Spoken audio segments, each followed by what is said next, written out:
اعوذ باللہ من الشیطان الرجیم بسم اللہ الرحمن الرحیم لقد کان فی قصصہم عبرۃ لأولی الالباب ما کان حدیثا یفترا ولکن تصدیق الذی بین یدیہ وتفصیل کل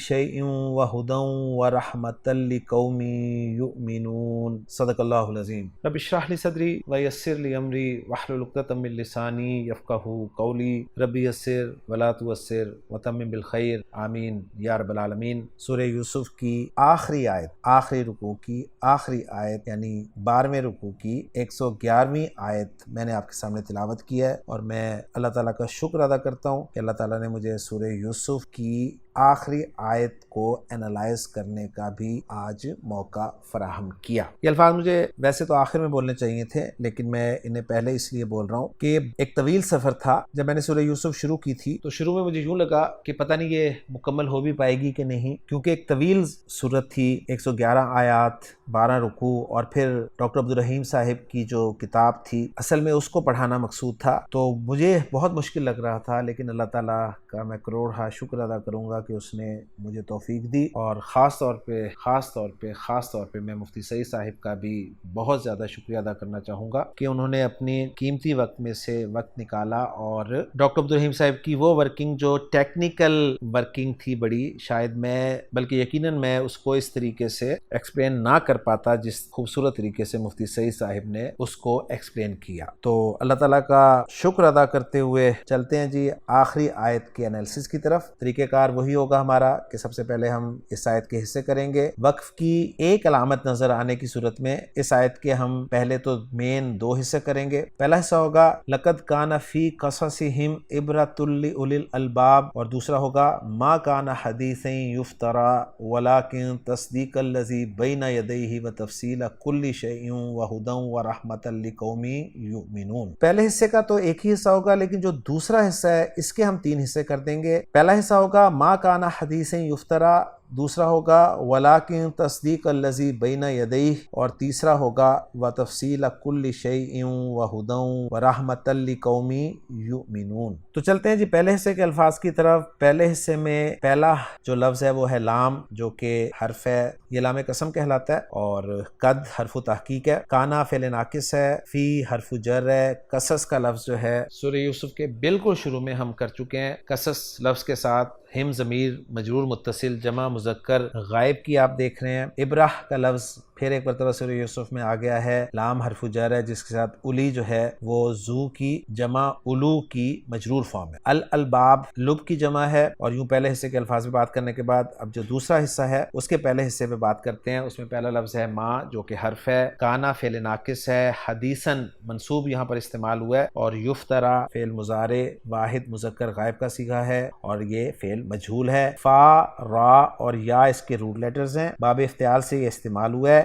افتریا، یفتریو، افتراین، اور پھر تبدیلی کے بعد افطرا، یفتری، افتراءن۔ اس کے معنی خان صاحب نے لکھے ہیں اہتمام سے بے بنیاد بات کہنا، یعنی بات گھڑنا۔ دوسرے حصے کے پہلے حصے کے الفاظ پہ بات کرنے کے بعد اب چلتے ہیں دوسرے حصے کے دوسرے حصے کے الفاظ کی طرف۔ اس میں واو حرف ہے، لاکن حرف ہے، تصدیق اسم ہے، صدق یصدق تصدیقاً یعنی مصدر باب تفعیل سے، الذی اسم موصول واحد مذکر کے لیے، بینا ظرف ہے، یدئی یدا کی منصوب مجرور فارم یہاں پر مجرور فارم کے طور پہ استعمال ہوا ہے، نون ڈراپ ہوا ہوا ہے یدینی سے، ہا ضمیر مجرور متصل واحد مذکر غائب کی آپ دیکھ رہے ہیں اس کے ساتھ۔ اب جو آخری حصہ ہے آیت کا، اس میں جو الفاظ ہیں، پہلا لفظ واو حرف ہے، تفصیل فصل یفصل تفصیل باب تفعیل کا مصدر، کل اسم، شیء اسم، واو حرف، ہدن اسم، واو حرف، رحمہ اسم، لام حرف، لام جارہ، قوم اسم مجرور، اور یؤمنون فعل مضارع جمع مذکر غائب، آمنا یؤمنو ایمانن بہت دفعہ آ چکا ہے۔ تو الحمدللہ جی الفاظ پہ بات ہماری مکمل ہو گئی ہے، اور اب ان تمام الفاظ کے حوالے سے اب جو ورکنگ ہے ڈاکٹر عبدالرحیم صاحب کو، اس کو آپ آخری مرتبہ اس سورہ مبارکہ میں جناب مفتی سعید صاحب کی زبانی سنیں گے۔ اعوذ باللہ من الشیطان الرجیم بسم اللہ الرحمن الرحیم لقد كان في قصصهم عبرة لأولي الألباب ما كان حديثا يفترى ولكن تصديق الذي بين يديه وتفصيل كل شيء وهدى ورحمة لقوم يؤمنون صدق اللہ العظیم۔ سورہ یوسف آیت نمبر 111۔ آیت گرامی سے متعلق شرح المفردات۔ آیت کے کلمہ عبرہ کے ضمن میں عبارت ہے اعتبر بالشیء اتعظ به کما فی قوله تعالی فاعتبروا یا اولی الابصار والعبرة اسم منه ومعناه الاتعاظ جمع عبر۔ اس عبارت میں یہ بتانا مقصود ہے کہ عبرہ اسم مصدر ہے، جبکہ اس سے مصدر باب افتعال سے آئے گا۔ اعتبر یعتبر اعتبارا، اور جب کہا جائے گا اعتبر فلان بالشیء تو اس کا معنی ہوگا اتعظ بہ، کہ فلاں شخص نے فلاں چیز سے نصیحت حاصل کی، جیسے اللہ تعالیٰ کے اس فرمان میں ہے فاعتبروا یا اولی الابصار، کہ اے بصارتوں یا بصیرتوں والو عبرت حاصل کرو، نصیحت حاصل کرو۔ عبرہ کا لفظ جب بولا جائے گا تو اس کا معنی بھی ہوگا اتعاظ یعنی نصیحت پکڑنا، اور اس کی جمع ہے عبر۔ اس پر اضافہ یہ کہ اس میں 3 حرفی مادہ عین با را ہے، جس سے کچھ مزید الفاظ بھی بنتے ہیں، جیسے عبور۔ تو عبر یعبر، عبور کا معنی کسی حد کو، سرحد کو عبور کرنا، اور اسی سے باب تفعیل سے آتا ہے تعبیر، جیسے خواب کی تعبیر۔ اس مادہ سے جتنے بھی مصادر بن رہے ہیں اور اس کے مشتقات ہیں، ان میں گویا ایک چیز سے دوسری چیز کی طرف انتقال ذہنی وغیرہ کے معنی بنیادی طور پہ پائے جاتے ہیں۔ آیت کے کلمہ الالباب کے ضمن میں عبارت ہے اللب العقل جمع الباب مثل قفل و اقفال لب الرجل یلب من باب سمع لبابتا فهو لبیب ای عاقل جمع الباء واللب ایضا خالص كل شيء نحو لب النخل ای قلبها ولب الجوز واللوز وهو ما في جوفهما وجمعه بهذا المعنى لبوب۔ اس عبارت میں کلمہ اللب کے 2 معنی بتائے جا رہے ہیں۔ ہم پہلے دوسرے معنی کو لیتے ہیں، چنانچہ معنی بتایا جا رہا ہے خالص کل شیء، کہ اللب ہر چیز کے خلاصے اور مغز کو کہا جاتا ہے۔ چنانچہ اردو زبان میں ہم مرکب شکل میں یہ لفظ استعمال کرتے ہیں فلاں بات کا لب لباب یعنی خلاصہ، اور عربی زبان میں مختلف اشیاء کی طرف کلمہ لب کی اضافت کر کے مختلف معانی مراد لیے جاتے ہیں۔ چنانچہ لب النخل کا معنی ہے قلب النخل، کھجور کا دل، اور اس سے مراد کھجور کے تنے کے اندر کا گودا ہوتا ہے، جس کے بہت سے طبی فوائد بتائے جاتے ہیں۔ اور کہا جاتا ہے لب الجوز واللوز یعنی اخروٹ اور بادام کا مغز، یعنی ان کے جوف میں پایا جانے والا مادہ۔ جب اللب کا یہ معنی مراد ہو یعنی خلاصہ یا مغز، تو اس کی جمع استعمال ہوتی ہے لبوب بروزن فعول۔ چنانچہ حکیموں کے ہاں بہت سی دوائیوں میں یہ لفظ استعمال ہوتا ہے، جیسے لبوب کبیر۔ اور کلمہ اللب کا دوسرا معنی جو کہ کتاب میں پہلے معنی کے طور پہ بتایا جا رہا ہے وہ ہے العقل، اور اس کی مناسبت پہلے معنی سے یہ ہے کہ انسان کے جسم میں انسان کا خلاصہ بھی اس کی عقل ہے۔ چنانچہ جب اس معنی میں کلمہ اللب استعمال ہو تو اس کی جمع استعمال ہوتی ہے الباب بروزن افعال، جیسے قفل، اور اس کی جمع اقفال بمعنی تالا۔ باقی اللب سے اگر ہم کوئی باب دیکھیں تو باب سمع یسمعو سے استعمال ہوتا ہے لب یلبو، جو کہ اصل میں ہے لبیبا یلببو، اور مصدر ہے لبابہ بروزن فعالہ، اور اس سے ایک عقل مند شخص کے لیے فعیل کے وزن پر صفت مشبہہ استعمال ہوتا ہے لبیب، اور اس کی جمع ہے البا۔ آیت کے کلمہ یفترا کے ضمن میں عبارت ہے فرا کذبا خلقہ وافتراہ اختلقہ والاسم الفریہ۔ اس میں ایک تو مجرد سے باب بتایا جا رہا ہے فرا یفری فرین، یعنی فرا یا یفریو باب ضرب یضرب، اور جب کہا جائے گا فرا فلان کذبا تو معنی ہوگا خلقہ کہ فلاں نے جھوٹ بات گھڑی۔ اسی معنی میں یہ باب افتعال سے بھی استعمال ہوتا ہے، افطرا یفتری افتراءً، اور اس سے اس میں مصدر ہوگا فریہ، جس کو بعض اوقات فریہ بھی پڑھا جاتا ہے۔ چنانچہ ایک محاورہ عربی میں استعمال ہوتا ہے، فریہ مالا مریہ، ایسا جھوٹ جس میں کوئی شک و شبہ نہیں، یعنی سفید جھوٹ۔ آیت کے کلمہ بین یدیہ کے ضمن میں عبارت ہے، بین یدیہ ای امامہ۔ بین یدیہ کا اصل معنی بنتا ہے دو ہاتھوں کے درمیان، یدین تثنیہ ہے ید کا، اور بین یدین کا معنی ہوگا دو ہاتھوں کے درمیان، اور یدیہ میں یدین تثنیہ کا نون اضافت کی وجہ سے گرا ہوا ہے۔ اب دو ہاتھوں کے درمیان میں جو چیز ہوتی ہے وہ سامنے ہوتی ہے، لہٰذا اس کا مرادی معنی ہے امامہ، یعنی کسی کے سامنے کی چیز۔ آیت کے کلمہ تفصیل کے ضمن میں عبارت ہے، فصل الامر تفصیلا بینہ، قال تعالی قد فصلنا الآیات لقوم یعلمون۔ اس میں ایک تو باب کی طرف اشارہ مقصود ہے کہ فصل یفصل تفصیلا باب تفعیل سے تعلق رکھتا ہے، جس کا 3 حرفی مادہ فا صاد لام مجرد میں باب ضرب یضرب سے استعمال ہو جاتا ہے، فصل یفصل جس کا معنی ہے جدا ہونا، جبکہ تفصیل کا معنی ہوگا جدا کرنا، لیکن اس سے جو معنی مراد لیا جاتا ہے وہ یہاں بتایا جا رہا ہے کہ جب کوئی شخص کہے فصل فلان الامر تو اس کا معنی ہوگا بیانہ، کہ فلاں شخص نے فلاں بات کی تفصیل کی، یعنی اس کے اجزاء کو کھول کھول کے بیان کر دیا۔ چنانچہ اسی معنی میں قرآن حکیم کی اس آیت میں یہ لفظ استعمال ہو رہا ہے، قد فصلنا الآیات لقوم یعلمون، کہ ہم نے آیتیں کھول کھول کے بیان کی ہیں ایسے لوگوں کے لیے جو جاننا چاہیں۔ آیت کے کلمہ ہدن کے ضمن میں عبارت ہے، الہدا الرشاد والدلالہ، یؤنث ویذکر، یقال ہداہ اللہ للدین ہدا۔ کلمہ الہدا کے بارے میں یہ بتانا مقصود ہے کہ یہ مصدر اور اسم مصدر کے طور پہ استعمال ہو جاتا ہے، اور اس کا معنی ہے الرشاد والدلالہ، یعنی درستگی اور رہنمائی، اور یہ کلمہ مذکر مؤنث دونوں طرح استعمال ہو جاتا ہے۔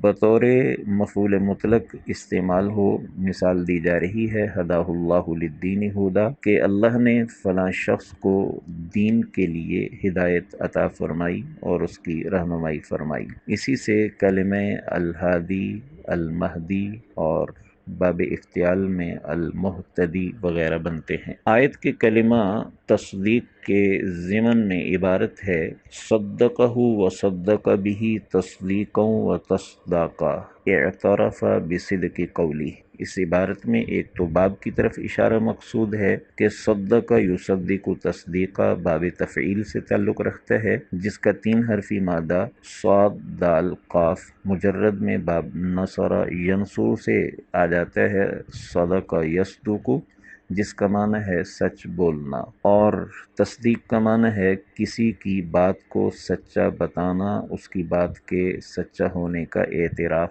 کرنا، جیسا کہ یہاں بتایا جا رہا ہے کہ جب کہا جائے گا صدقہ یا صدق بہ، یعنی صدق فلان فلانا، تو معنی ہوگا اعترف بصدق قولہ، کہ فلاں شخص نے فلاں شخص کی بات کے سچا ہونے کا اعتراف کیا۔ اور یہاں ایک تو 2 مصدر بتائے جا رہے ہیں، تصدیق بروزن تفعیل اور تصداق بروزن تفعال۔ دوسرے صدقہ اور صدق بہ 2 تعبیرات اختیار کر کے یہ بتانا مقصود ہے کہ جس شخص کی تصدیق کی جا رہی ہوگی اور جس کے قول کی سچائی کا اعتراف کیا جا رہا ہوگا، اس کا تذکرہ بطور مفعول بہ فعل کے ساتھ بھی آ سکتا ہے اور با حرف جر کے ساتھ بھی آ سکتا ہے۔ آیت گرامی سے متعلق ایضاحات نحویہ۔ آیت کے جملہ لقد کان فی قصصہم عبرۃ لأولی الالباب کے مختلف اجزاء سے متعلق کچھ عبارات ہیں۔ پہلی عبارت ہے لقد کان، جواب قسم مقدر والتقدیر وعزتی وجلالی لقد کان۔ اس عبارت میں یہ بتانا مقصود ہے کہ لقد کان جملہ یہاں 2 تاکیدات کے ساتھ مؤکد ہے، لام تاکید اور قد برائے تاکید۔ ایسی تاکیدات جواب قسم میں ہوا کرتی ہیں، لہٰذا یہ جملہ قسم مقدر کا جواب قرار پائے گا اور تقدیر عبارت ہوگی وعزتی و جلالی لقد کان، کہ اللہ تبارک و تعالی یہ فرما رہے ہیں کہ میری عزت اور میرے جلال کی قسم، یقیناً ان کے قصے میں عبرت اور نصیحت ہے عقل مندوں کے لیے۔ دوسری عبارت ہے فی قصصہم، القصص اما مصدر و اما بمعنی اسم المفعول ای القصہ، انظر الآیت الثالثہ۔ اس میں یہ بتانا مقصود ہے کہ کلمہ القصص مصدر بھی ہے، جیسا کہ کہا جاتا ہے قص یقص قصصا، اور یہ بھی ہو سکتا ہے کہ یہاں یہ مصدر بمعنی اسم مفعول بمعنی المقصوص ہو، بیان کی ہوئی چیز، اور اسے قصہ کہا جاتا ہے۔ اس کی مزید تفصیل کے لیے حوالہ دیا جا رہا ہے اسی سورت کی آیت نمبر 3 کا، جس میں کلمہ احسن القصص کے ضمن میں اس لفظ کی معنوی وضاحت کی گئی ہے۔ تیسری عبارت ہے وَالضَّمِيرُ فِيهِ لِلرُّسُلِ أَوْ لِيُوسُفَ عَلَيْهِ السَّلَامُ وَإِخْوَتِهِ۔ اس میں یہ بتانا مقصود ہے کہ فی قصصہم کی ہم ضمیر کا مرجع کیا ہے؟ دو احتمال بتائے جا رہے ہیں۔ پہلا یہ کہ اس کا مرجع الرسل قرار پائے اور مفہوم یہ بنے کہ ان رسولوں کے قصے میں اور ان کے بیان احوال میں نصیحت و عبرت ہے عقل مندوں کے لیے۔ دوسرے یہ کہ اس کا مرجع یوسف علیہ السلام اور برادران یوسف قرار پائیں اور مفہوم یہ بنے کہ یوسف علیہ السلام اور ان کے بھائیوں کے قصے میں عبرت و موعظت اور نصیحت ہے عقل مندوں کے لیے۔ چوتھی عبارت ہے عبرہ، اسم کان مؤخر وخبرها فی قصصہم۔ اس میں یہ بتانا مقصود ہے کہ لقد کان فی قصصہم عبرہ میں کانا فعل ناقص ہے اور اس کا اسم ہے عبرہ جو کہ مؤخر ہے اور اس کی خبر ہے فی قصصہم جو کہ مقدم ہے۔ آیت کے جملہ ما کان حدیثا یفترا ولکن تصدیق الذی بین یدیہ وتفصیل کل شیء وہدی ورحمۃ لقوم یؤمنون کے مختلف اجزاء سے متعلق عبارات کی تحلیل۔ پہلی عبارت ہے ما کان حدیثا، اسم کان ضمیر مستتر یعود علی قصصہم وحدیثا خبرها یفترا، الجملۃ نعت لحدیثا ای ما کان حدیثا مفترا۔ اس عبارت میں یہ بتانا مقصود ہے کہ کانا فعل ناقص کا اسم یہاں اس کے اندر چھپی ہوئی ضمیر ہے جو قصصہم کی طرف لوٹ رہی ہے، اور حدیثاً اولاً موصوف و منعوت ہے، جبکہ یفترا فعل مضارع مجہول پر مشتمل جملہ اس کی صفت و نعت ہے اور مفترا کے معنی میں ہے۔ حدیثاً موصوف اپنی اس صفت سے مل کر کانا کی خبر ہے، اور جملے کا مفہوم بنتا ہے ما کان قصصہم حدیثا مفترا، کہ ان انبیاء علیہم السلام کا قصہ یا یوسف علیہ السلام اور ان کے بھائیوں کا قصہ کوئی گھڑی ہوئی بات نہیں ہے۔ دوسری عبارت ہے ولیکن ہذہ، لیکن المخففہ وتدخل علی الجملتین الاسمیہ والفعلیہ ولا تعمل۔ اس میں یہ بتانا مقصود ہے کہ لیکن اصل میں لیکن نہ تھا اور یہاں تخفیف کر کے اسے لیکن بنایا گیا ہے۔ ایسا لیکن المخففہ دونوں قسم کے جملوں یعنی جملہ اسمیہ اور فعلیہ پر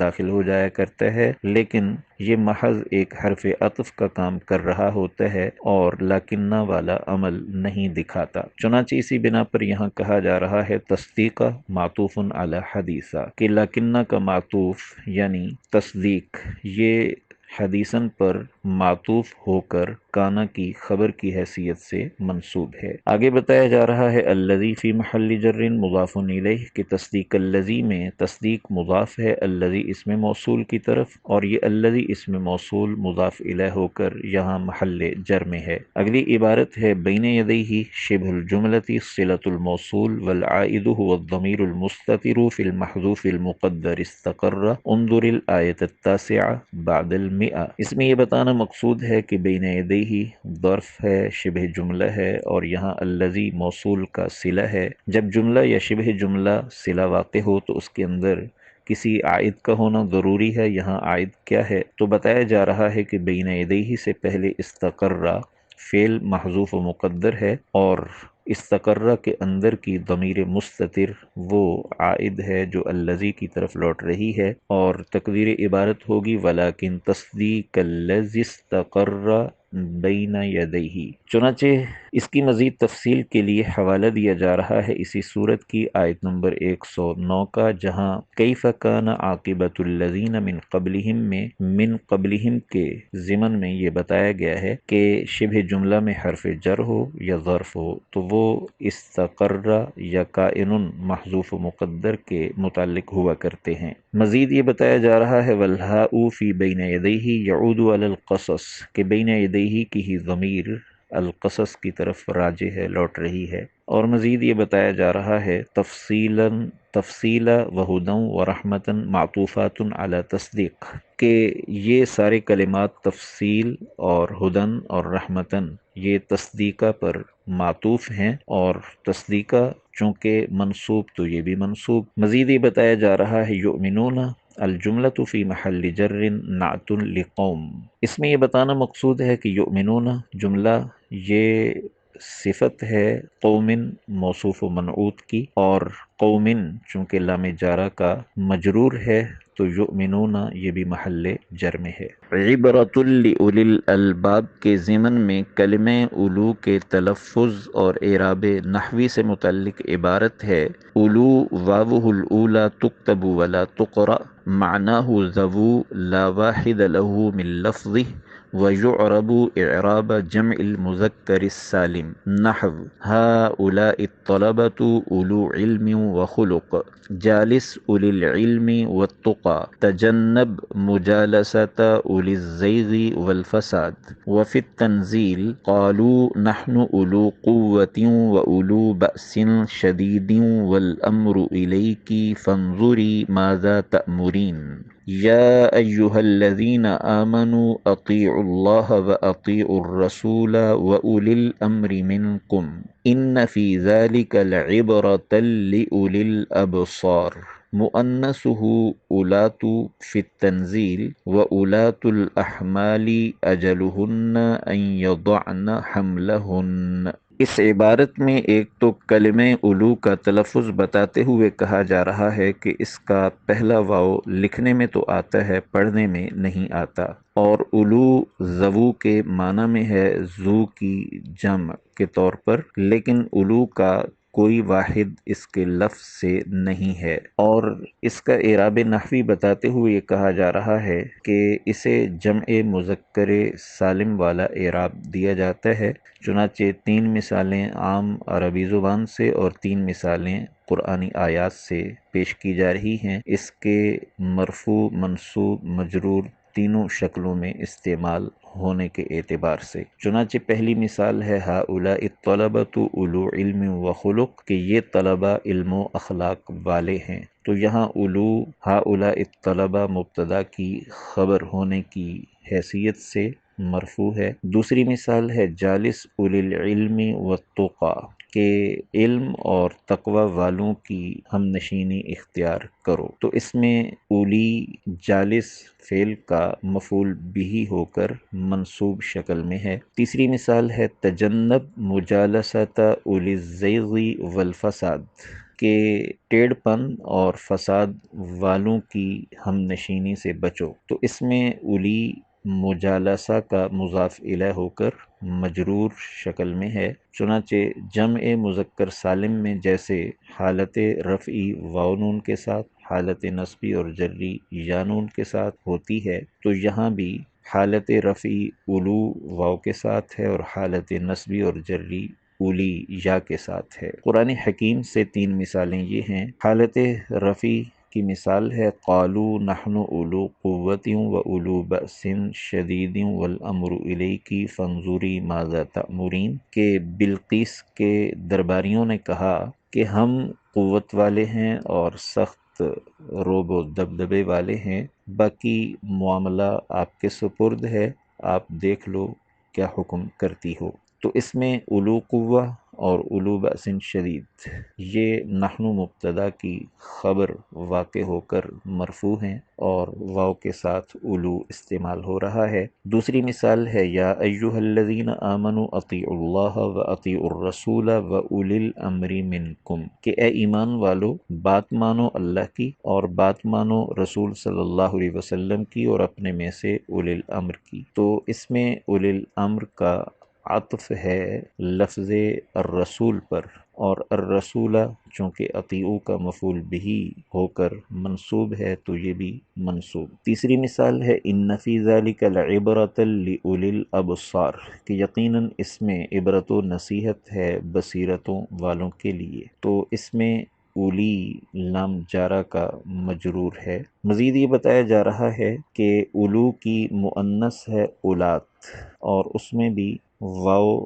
لکھنے میں تو آئے گا، پڑھنے میں نہیں آئے گا، اور اس کی مثال قرآن حکیم سے دی جا رہی ہے وَأُولَاتُ الْأَحْمَالِ أَجَلُهُنَّ أَن يَضَعْنَ حَمْلَهُنَّ، کہ حمل والیاں ان کی عدت یہ ہے کہ وہ اپنے حمل کو جن دیں۔ تو اس میں اولات الاحمال میں اولات یہ مبتدا واقع ہو کر مرفوع ہے۔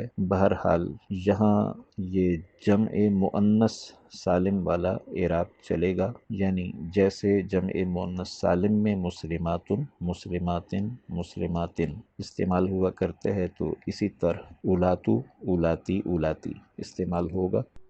تو الحمدللہ جی مفتی سعید صاحب کی زبانی آپ نے آیت نمبر 111 کے تحت ڈاکٹر عبدالرحیم صاحب کی ورکنگ کو اچھی طرح سمجھ لیا۔ مفتی سعید صاحب کا ہم تہہ دل سے شکریہ ادا کرتے ہیں ایک مرتبہ پھر کہ انہوں نے ہمارے لیے وقت نکالا اور اپنے خوبصورت انداز میں ہمارے اس کام میں ہمیں اسسٹ کیا۔ اللہ تعالیٰ نے جزائے خیر دے۔ اب ہم چلتے ہیں جی آیت نمبر 111 کے جو ہم نے حصے بنائے ہیں ان میں جملوں کے اعراب کی طرف۔ تو جو پہلا حصہ ہے وہ لقد سے شروع ہو رہا ہے، تو ظاہر بات ہے یہاں پر قسم جو ہے وہ محذوف ہے، تو یہ جواب قسم والا حصہ جو ہے ہم اینالائز کرنے لگے ہیں۔ کانا فعل ناقص ہے، جب بھی آئے گا اس کا ایک اسم ہوگا، ایک خبر ہوگی۔ کانا کا اسم جو ہے وہ عبرتن ہے، جو آپ کو آگے نظر آ رہا ہے اس لیے کہ وہ مرفوع ہے، اور فی قصصہم جار مجرور یہ کانا کی خبر مقدم ہے، اور خبر مقدم کو اینالائز کریں تو وہ فی حرف جر اور مضاف مضاف الیہ کا مجموعہ ہے، اور وہ مضاف مضاف الیہ جو ہے وہ مجرور بن رہا ہے فی حرف جر کے لیے۔ لأولی الالباب کو اینالائز کریں تو لام حرف جر ہے جس کے بعد اولی مضاف ہے جس کا مضاف الیہ الباب ہے، یوں مضاف مضاف الیہ مل کر مجرور ہوا لام جارہ کے لیے، اور لام جارہ اپنے مجرور سے مل کر یہ ابرہ کے لیے صفت بن رہا ہے، کیونکہ ابرہ جو ہے یہ نکرہ ہے اور نکرہ کے بعد